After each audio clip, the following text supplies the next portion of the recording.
On Christmas Eve 1989, a married couple, both experienced pilots, disappeared from a small regional airport in rural Montana, leaving behind their twin-engine Cessna with the engine still warm, and their Christmas gifts scattered across the tarmac. For 35 years, their fate remained a mystery. But when a construction crew breaks ground on a new hangar in 2024, they unearth something that changes everything. A discovery so disturbing, it forces investigators to question whether the couple ever intended to fly at all. If you're drawn to stories of unsolved mysteries and the secrets that refuse to stay buried, subscribe to hear how the truth finally surfaced after more than 3 decades of silence. The snow fell in thick, silent curtains across Clearwater Regional Airport, blanketing the single runway in pristine white. Inside the modest control tower, Frank Garrison sipped lukewarm coffee and watched the clock tick toward midnight. Christmas Eve, 1989, and he was alone with the hum of equipment and the occasional crackle of the radio.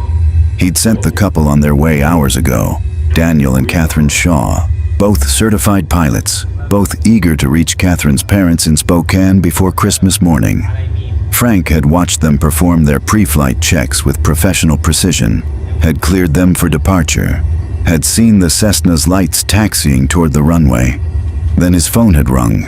A personal call, his daughter in the hospital. By the time he'd returned to the window 5 minutes later, the Cessna sat dark and silent on the tarmac, its engine ticking as it cooled. The cabin door stood open. Snow drifted into the empty cockpit. Frank had searched the hangar, the terminal, the parking lot. Their car remained where they'd left it. Their luggage sat in the plane. Wrapped Christmas presents lay scattered near the landing gear, as if dropped in haste. He'd called the sheriff at 11:47 p.m. By morning, search parties combed the surrounding woods and fields. They found nothing. No footprints in the snow beyond the normal approach to the aircraft, no signs of struggle, no blood. No bodies. Daniel and Catherine Shaw had simply vanished, as completely as if they'd never existed at all. The December wind cut through Sarah Chen's coat as she stood at the edge of the construction site, watching the excavator's claw bite into frozen earth. 35 years of Montana winters had hardened this ground, and the machine groaned with effort as it carved out the foundation for Clearwater Regional's new maintenance hangar. Sarah had been airport manager for 3 years, long enough to know the stories, short enough that they still felt like local legend rather than lived history. The Shaw disappearance lived in whispers among the older staff, in the way Frank Garrison, now 78 and long retired, still visited the airport every Christmas Eve to stand at the window where he'd last seen them. The excavator operator, a man named Tommy Vickers, suddenly stopped. Sarah noticed him lean forward in his cab, squinting at something in the dirt. He shut off the engine and climbed down, his movements careful as he approached the partially excavated trench. "Ms. Chen," he called out, his voice tight. "You need to see this." Sarah crossed the frozen ground, her breath forming white clouds in the morning air. Tommy stood at the edge of the excavator's last scoop, pointing down into the dark earth. At first, Sarah saw only dirt and rocks, the expected detritus of construction. Then her eyes adjusted, and she understood why Tommy's face had gone pale. Fabric. Blue fabric, partially preserved by the frozen ground, emerging from the dirt like something surfacing from deep water. And beneath it, the unmistakable curve of what could only be human. Remains. "Stop everything," Sarah said, pulling her phone from her pocket with trembling fingers. "Nobody touches anything else." She dialed 911, her eyes never leaving the excavation site. As she waited for the dispatcher to answer, her mind raced through the possibilities. This was airport property, land that had been undeveloped for decades. Land that had been empty fields when Daniel and Catherine Shaw had disappeared on Christmas Eve, 1989. The dispatcher's voice crackled through the phone, professional and calm, asking Sarah to state her emergency. Sarah took a breath, choosing her words carefully. This is Sarah Chen at Clearwater Regional Airport. We've found human remains on the construction site. I think—" She paused, looking at the blue fabric, the color of a pilot's uniform shirt. "I think you need to contact Sheriff Morrison, and you need to find Frank Garrison." Within an hour, the construction site had transformed into a crime scene. Yellow tape cordoned off the area, and investigators in protective gear carefully excavated around the initial discovery. Sarah watched from a distance, standing beside Sheriff Dale Morrison, a stocky man in his 50s who'd been a deputy when the Shaws disappeared. "Frank's on his way," Morrison said, his voice gravel rough from years of smoking.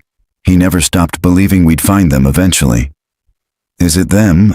Sarah asked, though she already knew the answer. Morrison nodded slowly. "The excavation team has found 2 sets of remains so far. Both adult. Won't know for certain until we get dental records and DNA analysis, but given the location and the timing—" He trailed off, watching as another investigator carefully brushed dirt away from what appeared to be a second body.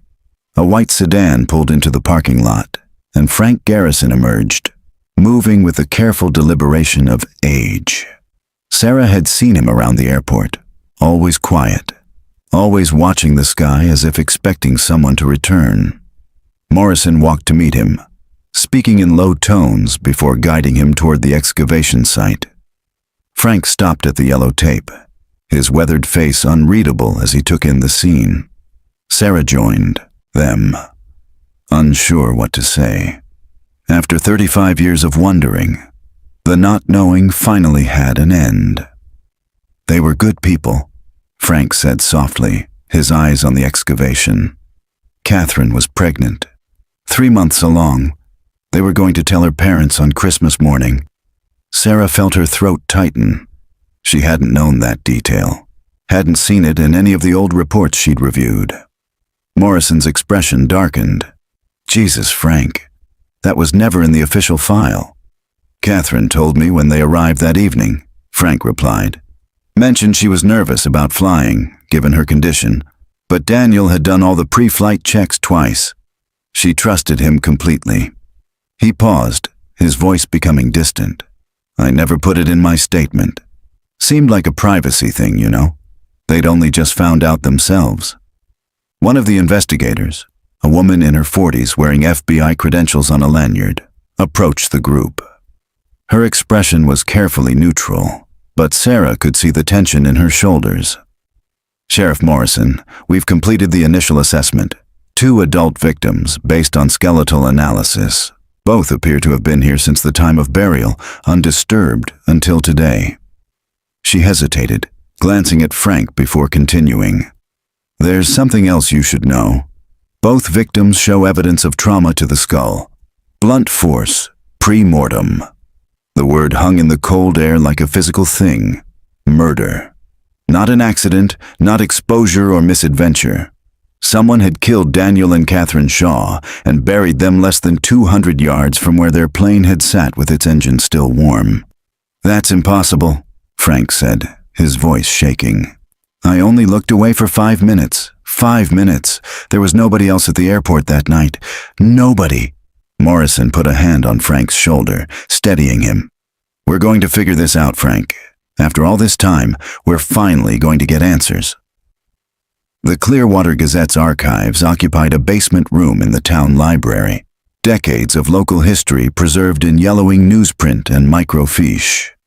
Sarah sat at one of the reading stations, scrolling through the December 1989 editions, her eyes straining in the fluorescent light. The Shaw disappearance had dominated the front page for weeks. Sarah studied the photographs. Daniel Shaw, 32, with an easy smile and pilot's confidence in his stance. Catherine Shaw, 29, her dark hair pulled back in a practical ponytail, her expression intelligent and warm. Both held commercial pilot licenses. Both had worked for the regional airline that operated out of Clearwater. The articles detailed the search efforts, volunteers combing the woods, helicopters with thermal imaging, search dogs following scent trails that ended abruptly at the tarmac. The FBI had investigated the possibility of voluntary disappearance, but everything pointed against it. The Shaws had no debts, no enemies, no reason to vanish. Their families described them as devoted to each other and excited about the future. One photograph caught Sarah's attention. A group of airport employees standing outside the terminal, dated December 26, 1989, 2 days after the disappearance. Frank Garrison stood in the center, his face drawn with exhaustion and grief. To his left was a younger man Sarah didn't recognize, tall and thin with angular features. The caption identified him as Marcus Webb, night maintenance supervisor.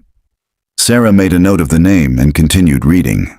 The articles grew shorter as weeks turned to months, the investigation losing momentum as leads dried up.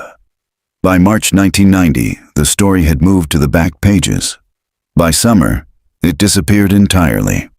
She was about to close the microfiche reader when a small article from August 1990 caught her eye.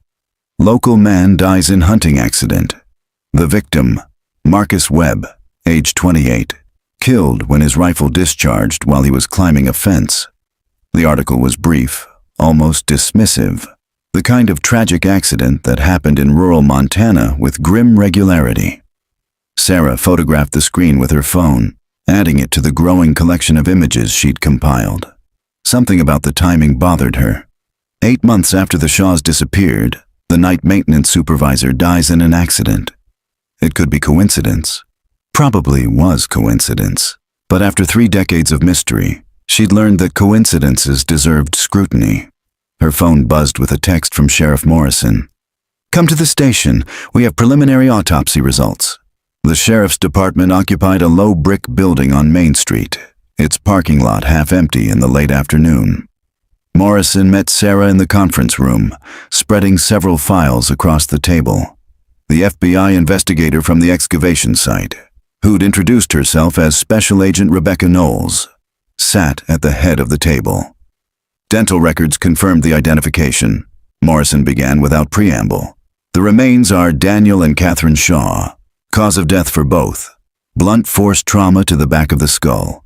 The pathologist believes they were struck from behind, probably didn't see it coming. Sarah absorbed this, her mind constructing and discarding scenarios. Were they killed at the excavation site? No, Agent Knowles said, sliding a photograph across the table. It showed the burial site from above, the 2 bodies laid side by side with unusual care. The positioning suggests they were moved after death and buried deliberately. Someone took time with this.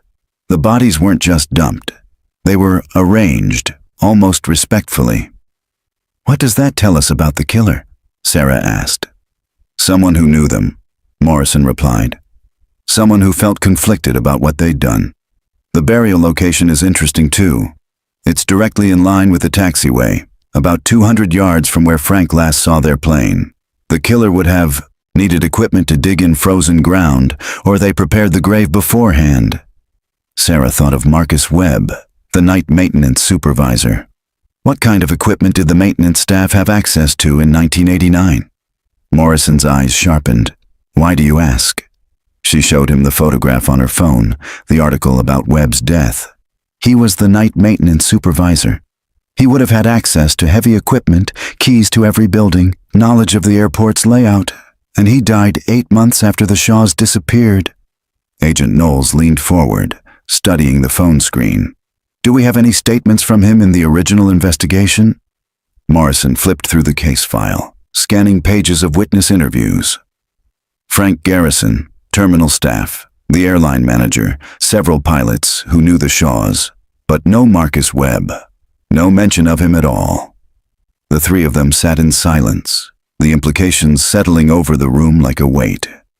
After 35 years, the investigation had finally caught a thread. Whether it would unravel the whole mystery or lead to another dead end remained to be seen. "I want everything we can find on Marcus Webb," Agent Knowles said, her voice crisp with authority. "Employment records, financial history, family connections. If he was involved, there'll be traces. People don't commit murder without leaving evidence, even if it takes decades to find it." Sarah stood, gathering her notes. "The library has old city directories and phone books. I can track down anyone who knew him. see if any are still in the area. Good, Morrison said. I'll pull the accident report from his death. Might be nothing, but I want to see who investigated it, what they found. As Sarah left the station, snow had begun to fall again, the same silent white curtain that had blanketed Clearwater on Christmas Eve, 1989. She thought of Daniel and Catherine Shaw, young and in love, expecting their first child, excited to spend Christmas with family. Someone had stolen that future from them, had buried them in frozen ground, and let the world believe they'd simply vanished. 35 years was a long time to wait for justice, but as Sarah walked back to her car, she felt the first stirrings of something that might, eventually, become resolution. The dead had finally spoken. Now it was up to the living to hear what they had to say. The Webb family home sat at the end of a gravel road, 15 miles outside Clearwater proper. Sarah pulled up to the weathered farmhouse, noting the sagging porch and peeling paint. A woman in her 70s emerged before Sarah could knock, wiping her hands on a faded apron. "If you're selling something, I'm not interested," the woman said, her voice carrying the weariness of someone who'd learned to expect disappointment. Sarah held up her credentials. "I'm Sarah Chen, airport manager at Clearwater Regional. I'm looking into some old records, and I was hoping you might be able to help me. Are you related to Marcus Webb?" The woman's expression shifted, something guarded settling behind her eyes. "I'm his mother, Diane Webb. What's this about? Marcus has been dead for 35 years. "I know, and I'm sorry for your loss. May I come in? I just have a few questions about his work at the airport." Diane hesitated, then stepped aside. The interior of the house was neat but worn, filled with the kind of furniture that had been good quality once but had endured decades of use. Photographs lined the mantel, family portraits, school pictures, a young Marcus in his high school graduation gown. They sat in the living room, and Sarah noticed how Diane's hands twisted together in her lap, a nervous gesture that seemed habitual. "Mrs. Webb, do you remember anything unusual about the weeks before Marcus died? Anything that seemed off to you?" Diane's jaw tightened. "People have been asking me that question for 35 years. The answer hasn't changed.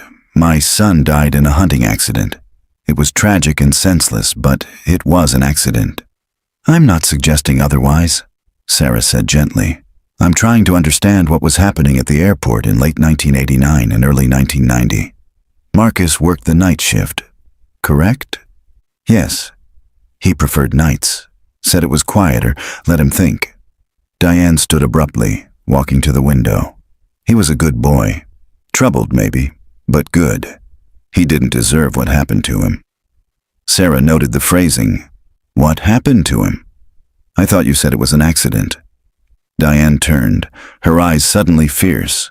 "It was an accident, but accidents don't happen in a vacuum, do they? Marcus was upset those last few months, drinking more than usual, talking about guilt and responsibility. I thought it was just the stress of the job, or maybe woman trouble. He never would tell me exactly what was bothering him." "Did he ever mention Daniel or Catherine Shaw?" The question landed like a stone in still water. Diane's face went carefully blank. Everyone at the airport knew about the Shaws. Their disappearance shook the whole community. But did Marcus mention them specifically, before they disappeared, or after? Diane returned to her chair, her movements slow and deliberate. When she spoke, her voice had dropped to barely above a whisper. "The night before they vanished, Marcus came home early from his shift. I was surprised because he never left work early. He was agitated, pacing the house. I asked him what was wrong, but he wouldn't say. Just kept muttering about having to do the right thing, about protecting someone." Sarah leaned forward. "Protecting who?" He wouldn't tell me, but he was afraid. I could see it in his eyes. My son was genuinely terrified of something. Diane's hands had begun to shake. "The next night was Christmas Eve. He went to work as usual. When I heard about the Shaws on the news the next morning, I tried calling him at the airport.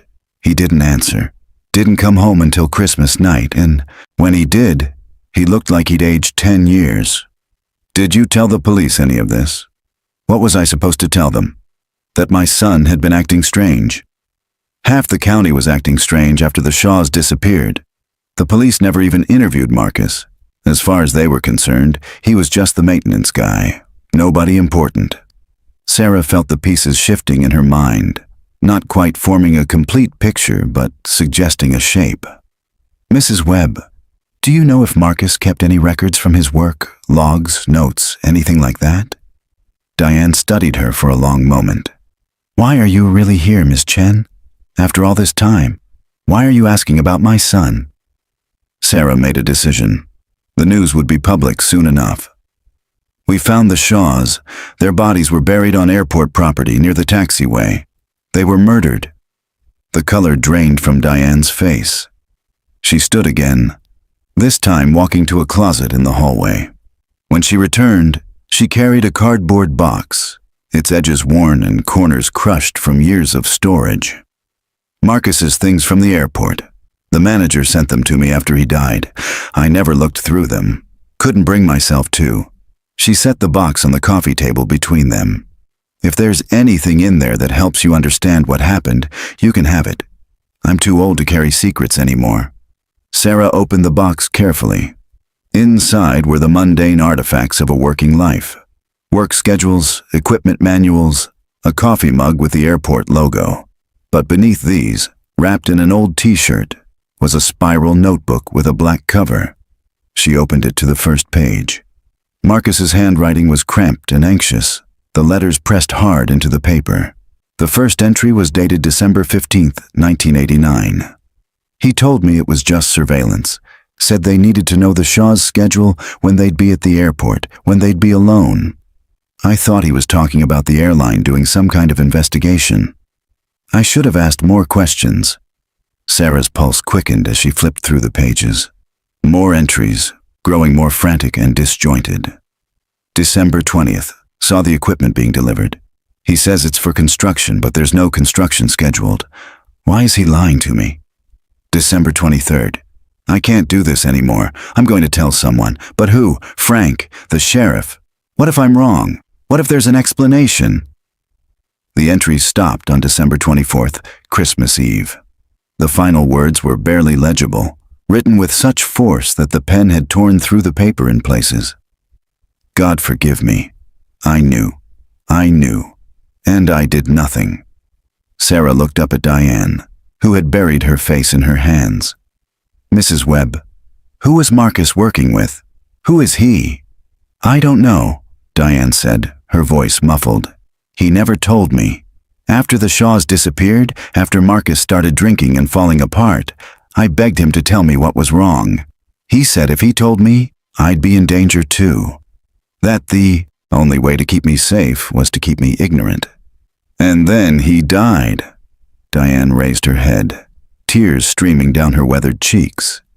The sheriff ruled it an accident, said Marcus was climbing a barbed wire fence with his rifle, and it discharged. But Marcus was an experienced hunter. He'd been handling guns since he was 10 years old. He knew better than to climb a fence with a loaded weapon. The implication hung between them, heavy and dark. Sarah closed the notebook carefully, her mind racing. May I take this? Take all of it. I should have given it to someone years ago, but I was afraid. Afraid of what it might mean, afraid of tarnishing Marcus's memory. Diane wiped her eyes with the back of her hand. He was a good boy.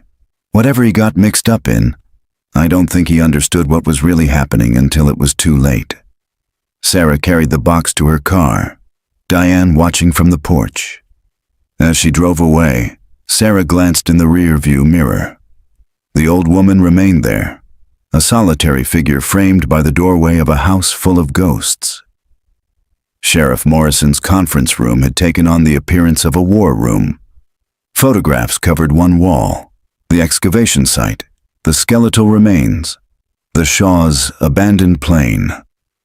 Marcus Webb's notebook lay open on the table, its pages photographed and transcribed, each entry analyzed for meaning. Agent Knowles stood at the whiteboard, mapping connections with colored markers. We have 3 key questions. 1. Who was Marcus working with? 2. Why were the Shaws targeted? 3. Was Marcus's death truly an accident, or something more? Frank Garrison sat in the corner, his presence requested by Morrison despite his retired status. He'd read Marcus's notebook twice, his expression growing more haunted with each entry. "I should have seen it," Frank said quietly. "I was there that night. I should have noticed something wrong."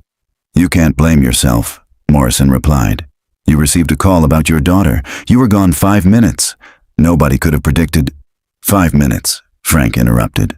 "That's all it took. 5 minutes for someone to kill 2 people and vanish without a trace." He looked at the photograph of the burial site. Marcus wrote about equipment being delivered. What kind of equipment? Sarah had been thinking about this since reading the notebook. If the grave was dug beforehand, they'd need something to break through frozen ground, a backhoe maybe, or a small excavator. But airport maintenance wouldn't have had that kind of equipment in 1989, would they? Morrison flipped through old property inventories. No, they had standard maintenance gear, lawn equipment, snow removal, basic tools, nothing heavy enough to dig a grave in December. So whoever Marcus was working with brought in outside equipment, Agent Knowles said, adding this to the timeline on the whiteboard. Which means planning, resources, access to heavy machinery. This wasn't a crime of passion. This was premeditated. Sarah's phone buzzed with a call from the airport. She stepped into the hallway to answer, returning a moment later with a troubled expression. That was Tommy Vickers, the excavator operator.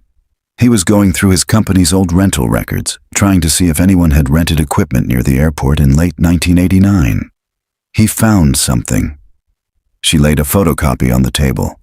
A rental agreement dated December 20th, 1989, for a compact excavator. The rental period, 4 days. The signature on the contract made everyone in the room go still. James Holbrook, Morrison read aloud. Why do I know that name? Frank's face had gone ashen. He was the airport director in 1989, my boss. He retired in 1991, moved to Arizona. Agent Knowles was already on her phone, pulling up records. James Holbrook, age 73, currently residing in Scottsdale. No criminal record. Worked for Clearwater Regional Airport from 1975 to 1991. She paused, reading further. And here's something interesting. He was investigated by the FAA in 1988 for financial irregularities, missing funds from airport accounts. The investigation was dropped due to insufficient evidence. Missing funds, Sarah repeated. How much? $60,000 over a 3-year period. Morrison leaned back in his chair. That's motive territory. If the Shaws discovered the theft, if they were about to report it. Daniel Shaw was meticulous about flight logs and paperwork, Frank interjected. Catherine was the same way. Both of them were sticklers for regulations. If they'd noticed discrepancies in airport finances, they'd have reported it immediately. Agent Knowles added James Holbrook's name to the whiteboard, drawing connections to Marcus Webb, the Shaws, and the equipment rental. We need to interview Holbrook, but carefully. If he's our suspect, we don't want to spook him before we have enough for an arrest warrant. I'll make the call, Morrison said. We'll tell him we're reviewing old cases, routine follow-up. See what he says. They spent the next hour reviewing every detail of the case file, looking for anything they'd missed. Sarah found herself drawn to the photographs of the burial site, the careful positioning of the bodies, the almost ritualistic arrangement. Agent Knowles, she said slowly, you mentioned the bodies were laid out respectfully, almost like someone felt guilty. That's our assessment. Could that have been Marcus? The notebook entries show he was consumed with guilt. What if he wasn't involved in the murders themselves, but in the cover-up? What if Holbrook killed the Shaws and forced Marcus to help bury them? Frank sat up straighter. That would explain why Marcus was so distraught. Why he was drinking, why he kept talking about doing the right thing. He knew what happened but was too afraid to come forward. Morrison's expression darkened. And if Holbrook knew Marcus was becoming unstable, knew he might talk, then Marcus's hunting accident starts looking a lot less accidental, Agent Knowles finished. The room fell silent as they contemplated this. 2 murders covered up for 35 years, and possibly a third to ensure the secret stayed buried. Morrison reached for his phone. "I'm calling Scottsdale PD. I want eyes on Holbrook before we make contact. If he gets wind that we're looking at him, he might run." As Morrison made the call, Sarah returned to Marcus's notebook, reading the final entry again. "God forgive me. I knew, and I did nothing." The words carried the weight of unbearable guilt, the kind that might drive a young man to desperate measures, or make him vulnerable to someone who needed to silence him permanently. Her phone buzzed with a text from an unknown number. She opened it, frowning at the message. "Stop digging. Some graves should stay closed." Sarah showed it to Agent Knowles, who immediately began tracing the number. "Could be a crank," the agent said, though her expression suggested she didn't believe it. "But given the timing, we should take it seriously." "Who even knows we're investigating?" Sarah asked. "The construction crew, hospital staff, anyone who's read the news coverage," Morrison replied, hanging up his phone. "Scottsdale PD is sending a unit to Holbrook's address. They'll maintain surveillance until we're ready to move." But Sarah's mind had caught on something else. "The news coverage has been minimal. We've kept most details confidential. The only thing that's been reported publicly is that remains were found. We haven't released the victims' identities or mentioned that it's a murder investigation." Agent Knowles understood immediately. "So whoever sent this text knows more than what's been reported. They know we're actively investigating."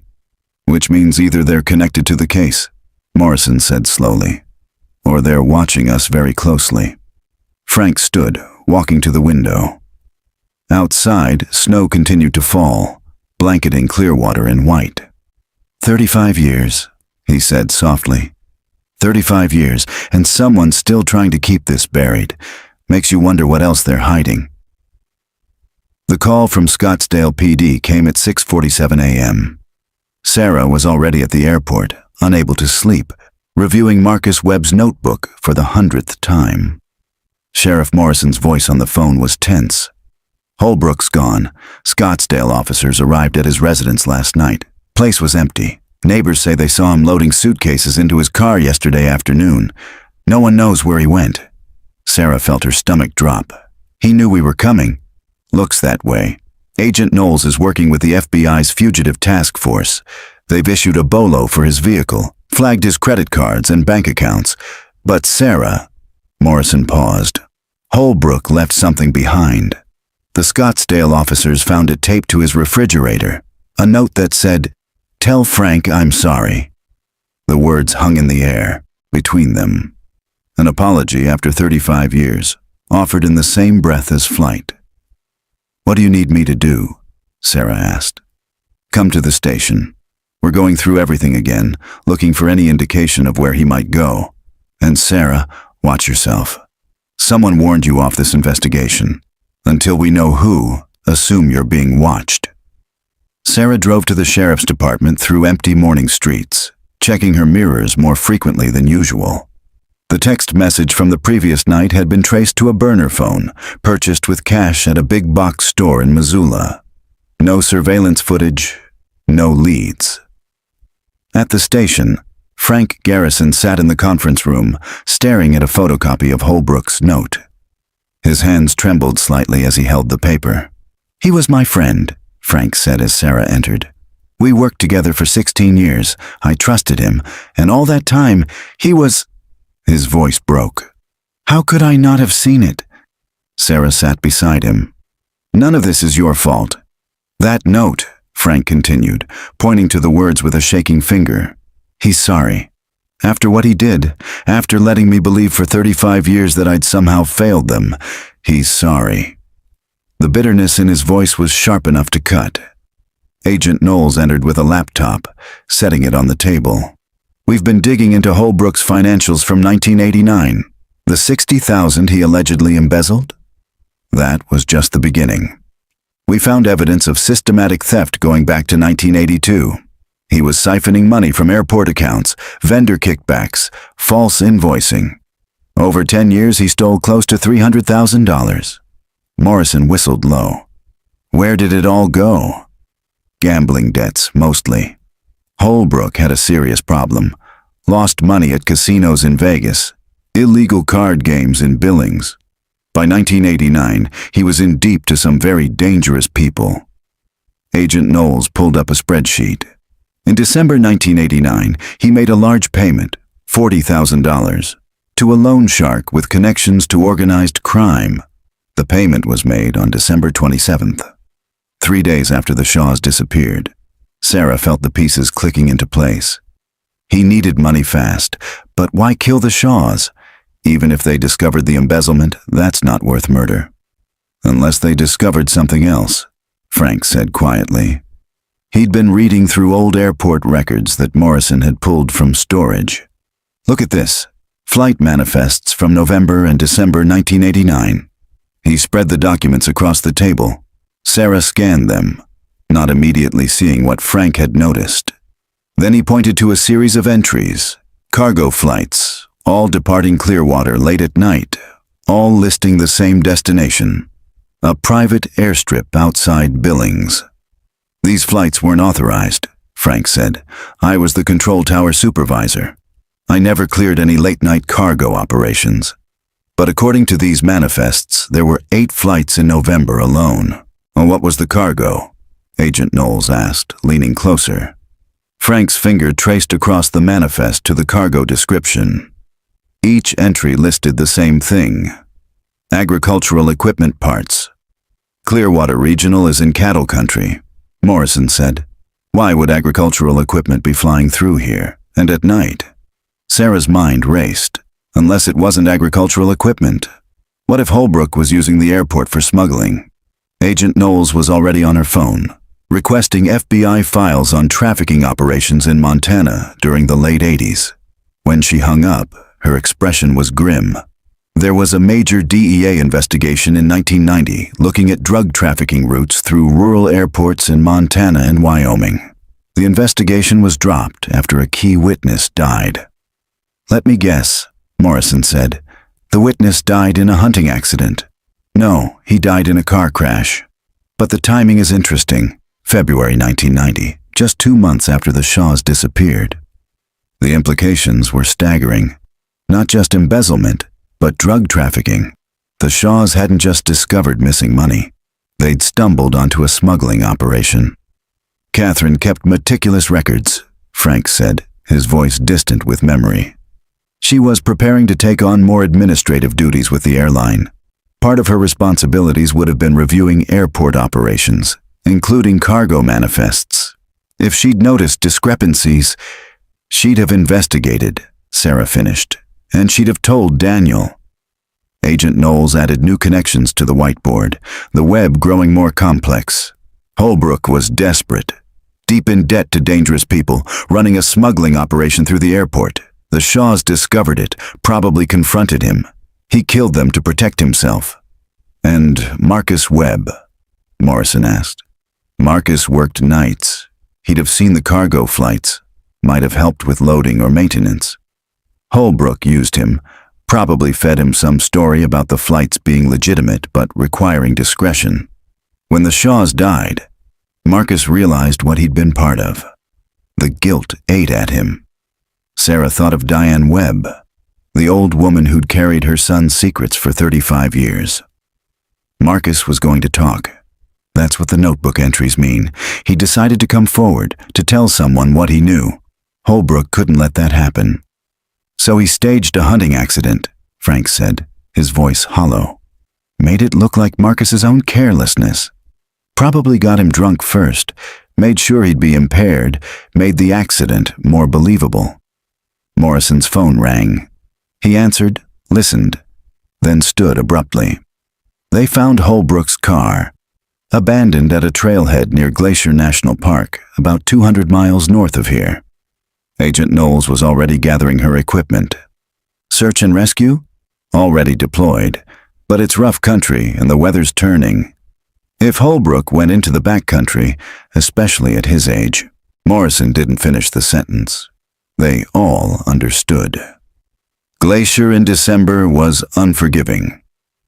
As the others prepared to coordinate with the search teams, Sarah remained at the table, studying the web of connections on the whiteboard. 3 people dead, Possibly 4 if Holbrook didn't survive the wilderness. All of it stemming from greed and desperation, from a man who'd chosen murder over accountability. Her phone buzzed. Another text from the unknown number. He won't be found, just like the others. Let it go. Sarah's blood ran cold. She showed the message to Agent Knowles, who immediately began coordinating with the FBI's cyber division. But Sarah's mind had caught on something specific. Just like the others, she read aloud. Not the Shaws, not them, the others. Plural. Morrison stopped mid-motion. You think there are more victims? I think, Sarah said slowly, that we've only found the beginning. If Holbrook was running a smuggling operation for years, if people discovered it or threatened to expose it, how many more bodies might be buried on airport property? Frank finished, his face ashen. Agent Knowles made a decision. I'm requesting ground-penetrating radar and a forensic team. We're going to sweep every inch of that airport. She looked at each of them in turn. This investigation just became a lot bigger. The ground-penetrating radar truck arrived on December 22nd, 2 days before Christmas. Sarah watched from the terminal as technicians set up their equipment, preparing to scan 40 acres of airport property. The media had gotten wind of the expanded investigation, and news vans lined the perimeter road. Their satellite dishes pointed skyward. Frank stood beside her, his reflection ghost-like in the window glass. 35 years ago, almost to the day, he said softly. I watched them prepare for takeoff, excited about Christmas, about the baby, about their future. And now here we are. We're going to find the truth, Sarah said. All of it. The search for James Holbrook had entered its 3rd day. Search and rescue teams had found tracks leading from his abandoned car into dense forest, but a snowstorm had moved in, obliterating the trail. The prevailing theory was that Holbrook had chosen to end his life in the wilderness rather than face justice. Sarah wasn't convinced. Something about the anonymous texts bothered her. Their timing, their specificity, the way they suggested knowledge that Holbrook, alone and on the run, wouldn't have had. Agent Knowles approached from the direction of the radar truck. We've completed the initial scan of the construction site area. There are 3 more anomalies that match the signature of the Shaw grave. Sarah felt the floor shift beneath her. 3 more? We're beginning excavation within the hour. I've requested additional forensic teams from the state police. Agent Knowles paused. Sarah, you should prepare yourself. If we're right about this, the body count could be significant. By nightfall, they'd uncovered the first of the new graves. A single victim, adult male, buried in the same careful manner as the Shaws. No identification on the remains, but the forensic team estimated the body had been there for 25 to 30 years. The second grave yielded 2 victims, both female, both young based on skeletal analysis. The estimated time of death, late 1980s to early 1990s. We're looking at a serial killer, Morrison said, his voice tight as they stood at the edge of the excavation site. Holbrook wasn't just protecting a smuggling operation, he was murdering people for years. But Sarah's instincts pushed back against this conclusion. Serial killers don't stop, they escalate. These bodies are all from a narrow time frame, roughly 1987 to 1990. Then nothing. Why would Holbrook suddenly stop? Maybe he didn't, Agent Knowles suggested.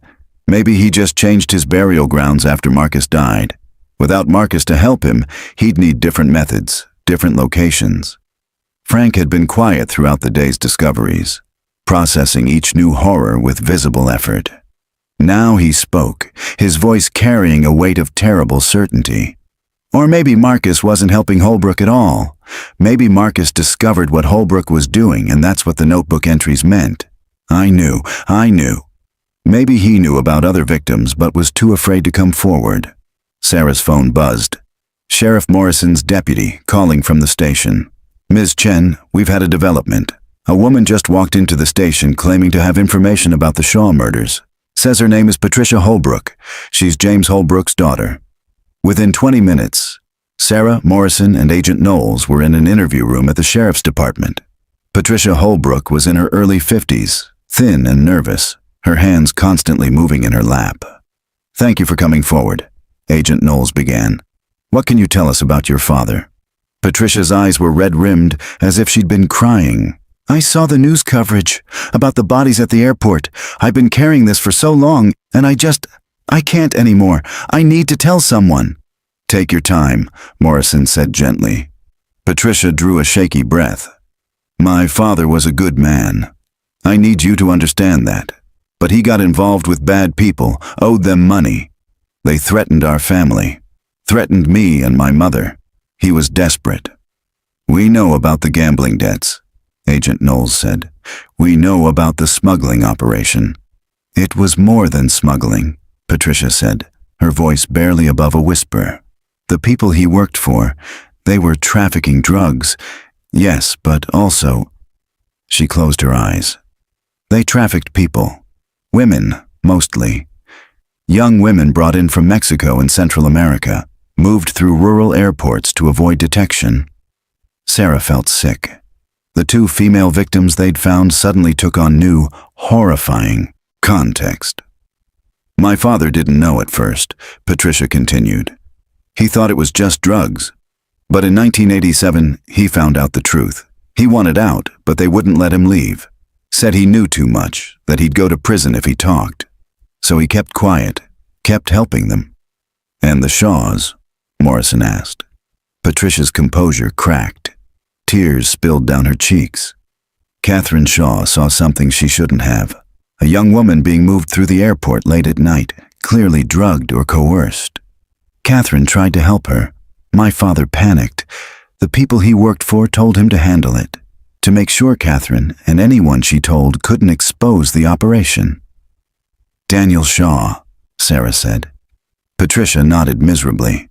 My father told me all of this years later, when he was dying, or so we thought.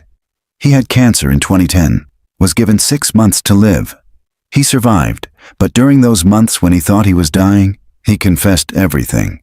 Told me about the Shaws, about Marcus Webb, about the others. Others?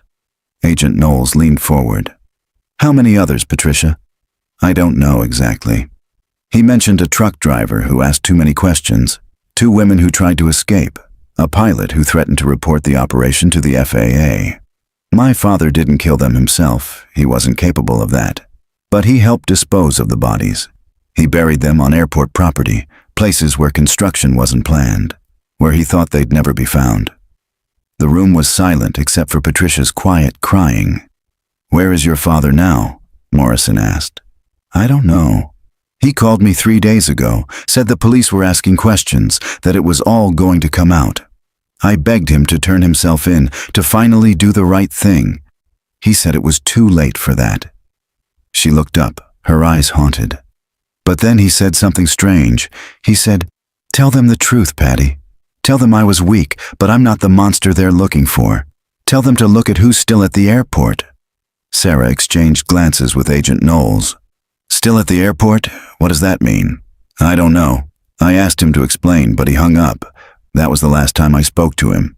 After Patricia left, giving a formal statement and providing contact information, the 3 investigators remained in the interview room, processing what they'd learned. Who's still at the airport from that time period? Morrison asked, pulling up employment records. Sarah's mind raced through everyone she knew on staff. Most of the current employees had been hired within the last 15 years. The only people who'd been there in 1989 were... Her blood turned to ice. Frank. Frank Garrison is the only person still connected to the airport who was there in 1989. Frank wasn't a suspect, Agent Knowles said, but her voice lacked conviction. He's the one who reported the Shaws missing. He's been pushing for answers for 35 years, or appearing to push for answers. Morrison said slowly, creating the image of a man consumed by guilt and determination, while actually ensuring the investigation never got too close to the truth. Sarah didn't want to believe it. Frank had been kind to her, helpful, seemingly genuine in his grief over the Shaws. But she thought about his immediate presence at every phase of the investigation, his access to all the information they'd uncovered, his knowledge of airport operations that would have made him invaluable to a smuggling ring. "The text messages," she said aloud. Warning me to stop investigating. Frank would have known exactly what we were doing when we were getting close. Agent Knowles was already on her phone. "I'm sending units to Frank's address. Sarah, where is he now?" Sarah checked her watch. "He said he was going to the airport. He wanted to be there while they were excavating, said he owed it to the victims to witness the truth coming out. Or he wanted to make sure we didn't find something specific," Morrison said, standing. "Let's go." They raced to the airport through dark streets, emergency lights flashing. Sarah's mind refused to accept what the evidence suggested, yet she couldn't deny the logic. Frank had been there all along, a constant presence, trusted and unquestioned. The airport was dark except for the floodlights illuminating the excavation site. Sarah spotted Frank's car in the parking lot, but the terminal building was locked and empty. They found him standing at the edge of the excavation area, looking down at the newly uncovered graves. "Frank," Agent Knowles called, her hand on her weapon. "We need to talk." He turned slowly, and Sarah saw something in his expression that confirmed her worst fears. Not surprise, not confusion. Resignation. "I wondered when you'd figure it out," Frank said quietly. "James was always the weak link. I told him to run farther, to disappear completely. But he couldn't help himself, could he? Had to leave breadcrumbs, had to confess to his daughter." "You were the one running the operation," Morrison said, moving to flank Frank. "Holbrook was just the face, the one who handled the money, but you had the access, the knowledge, the trust." Frank smiled, a bitter expression. "For 35 years, I played the grieving witness perfectly. The man who looked away for 5 minutes and lost the Shaws. The dedicated public servant who never stopped searching for answers." He looked at Sarah. "You have no idea how exhausting it's been, maintaining that performance." "Why?" Sarah asked, the word breaking on her lips. "Why did you do it?" "Money, at first. Just money. I had medical bills, a daughter who needed surgery. The people I worked for offered me a way out of debt. All I had to do was look the other way, keep certain flights off the official logs." He shook his head. "But then the Shaws. Catherine saw that girl, wanted to help her. I panicked. I couldn't let her expose everything." "So you killed them," Agent Knowles said. "Marcus and I did it together. He thought we were just scaring them, that we'd let them go after making them understand the danger of talking. But I knew the truth. They had to die." Frank's voice was flat, emotionless. "Marcus never forgave me for that. Never forgave himself either. His death wasn't an accident. He put that rifle under his chin and pulled the trigger. I just made it look like he'd been climbing a fence." Sarah felt tears on her cheeks. All of it. The decades of lies, the bodies buried and forgotten, the families who'd never known what happened to their loved ones. All orchestrated by a man she'd trusted. "James Holbrook," Morrison said. "Where is he?" "Dead," Frank replied. "Has been since the day he abandoned his car at Glacier. I met him there, told him we'd escape together, that I had a plan. Then I shot him and left his body in a ravine where it'll never be found." He looked at each of them in turn. "You'll find the gun in my car. I was coming here tonight to leave it at the excavation site, make it look like James had been back, like he was still the one you needed to find. But you figured it out too quickly." As Agent Knowles read Frank his rights and Morrison cuffed him, Frank looked one last time at the excavation site where the Shaws lay after 35 years of hidden darkness. "I'm glad they were found," he said softly. "I'm tired of carrying them." The January sun hung low over Clearwater Regional Airport as Sarah stood at the window where Frank Garrison had once kept his vigil. The excavation had concluded 2 weeks ago, revealing a total of 7 victims buried on airport property. All had been identified through dental records and DNA. All had families who finally, after years of unknowing, had answers. Daniel and Catherine Shaw were laid to rest in a ceremony attended by their families and the entire community. Catherine's parents, both in their 80s now, had wept as they finally said goodbye to their daughter and the grandchild they'd never met. Marcus Webb's body was exhumed and reburied with military honors, his death certificate amended to reflect the truth. His mother, Diane, attended the service and afterward told Sarah that she finally felt her son could rest in peace, no longer bearing the weight of forced complicity. Frank Garrison awaited trial on 7 counts of murder, along with charges related to human trafficking and organized crime. Patricia Holbrook had led investigators to her father's true burial site, not at Glacier National Park, but in a shallow grave in Frank's own backyard, where he'd been since the night he called his daughter for the last time. The trafficking ring had been extensive, reaching across 4 states. Federal prosecutors were building cases against 12 additional suspects, including the loan sharks who'd first ensnared James Holbrook and the organized crime figures who'd run the operation. The investigation would continue for years. Sarah had been offered a commendation by the FAA for her role in uncovering the crimes, but she'd declined. She hadn't been looking for recognition, just answers, justice, truth. The kind of truth that allowed Catherine's parents to finally visit their daughter's grave, that let Diane Webb sleep without nightmares for the first time in 3 decades. Agent Knowles stopped by the airport one last time before returning to her FBI field office. She found Sarah in the administrative office, reviewing safety protocols and updated security measures. "You did good work here," Knowles said. "You sure you don't want to consider a career change? The Bureau could use someone with your instincts." Sarah smiled. "I'm happy where I am. Besides, someone needs to make sure this place stays clean. Too many ghosts here already." They walked together to the window overlooking the runway. Construction on the new maintenance hangar had resumed, but the area where the bodies had been found would remain undeveloped, converted instead into a memorial garden. 7 trees would be planted there, 1 for each victim, with plaques bearing their names and the dates they'd been stolen from the world. "Do you think Frank was telling the truth?" Sarah asked. "When he said he was glad they were found, that he was tired of carrying them?" Knowles considered this. "I think guilt is a heavy burden, even for someone like Frank. Maybe especially for someone like Frank. He spent 35 years playing a role, performing grief while actually experiencing it. That kind of cognitive dissonance destroys a person from the inside. He could have stopped at any time, could have confessed, done the right thing. But then he'd have had to face what he'd become. Sometimes people would rather carry the weight forever than admit they can't bear it."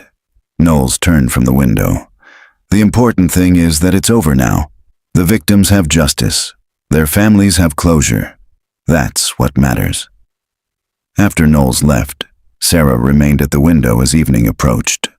She thought of Catherine Shaw, 8 months pregnant, excited about Christmas and telling her parents about the baby.